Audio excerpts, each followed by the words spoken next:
l'ordre, chers collègues. On continue l'ordre du jour avec une question orale de Madame Warzé Caveren sur la responsabilité des PO communaux en matière de bien-être au travail sur leurs enseignants. La parole est à vous. Merci, Monsieur le Président.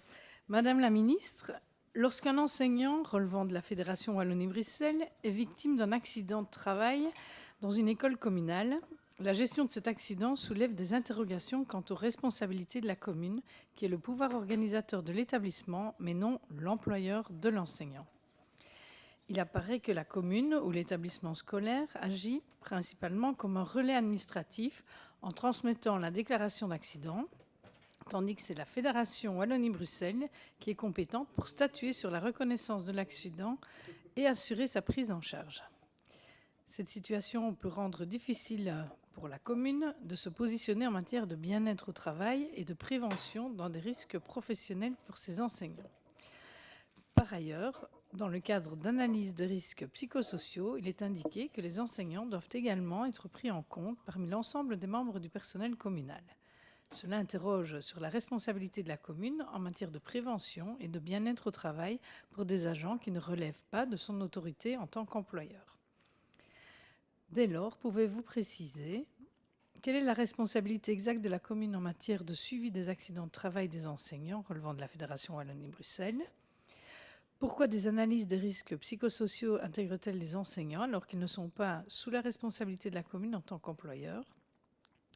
Et dernièrement, des clarifications ou ajustements sont-ils envisagés pour mieux définir le rôle et assurer une prise en charge cohérente du bien-être au travail des enseignants dans les écoles communales?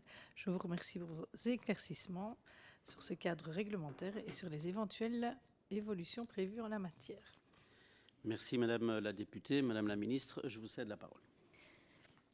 Merci, Monsieur le Président. Merci, Madame la députée, pour votre question. Alors, contrairement à ce qui est supposé, je pense que le pouvoir organisateur, et en l'occurrence dans le cas évoqué, la commune, est bien l'employeur du membre du personnel enseignant. La fédération est, elle, le pouvoir subsidiant et le pouvoir régulateur, mais c'est bien la commune qui est l'employeur.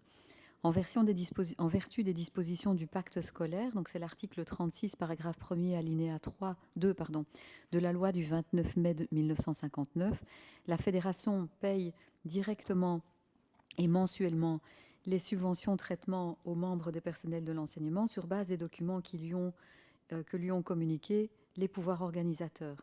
En cas de survenance d'un accident de travail d'un membre du personnel, le pouvoir organisateur ou son délégué a l'obligation de remplir sa partie du formulaire de déclaration d'accident du travail, à savoir le volet 2 et le volet 3 relatifs à la prévention, à compléter par le conseiller en prévention, et d'envoyer le dit formulaire au service des accidents du travail de la fédération.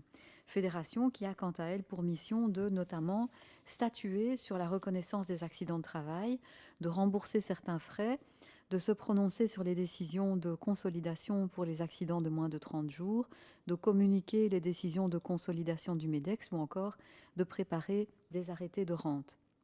Comme précisé supra, les enseignants sont bien employés par le PO et ces derniers assurent donc cette responsabilité.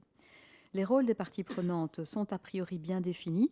La fédération exerce un rôle d'assureur, l'État fédéral étant par l'intermédiaire de MEDEX co-assureur lorsqu'un accident du travail survient, alors que le PO a quant à lui, en sa qualité d'employeur, la responsabilité d'assurer le bien-être sur le lieu du travail par la mise en place d'une politique de prévention pour prévenir les risques et dangers dans le cadre du travail.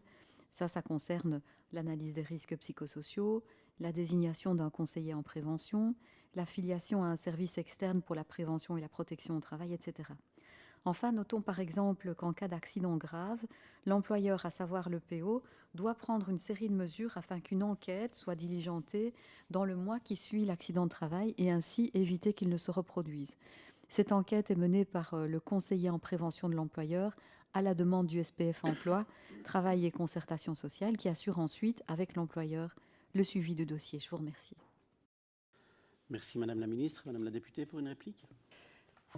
Merci Monsieur le Président, merci Madame la Ministre pour ces éclaircissements. Et c'est vrai qu'il y a toujours en fait une difficulté de comprendre qu'on est l'employeur alors qu'on ne paye pas, puisqu'il y a un certain nombre d'années, on a sorti du budget communal l'ensemble des paiements, ce qui simplifie les choses.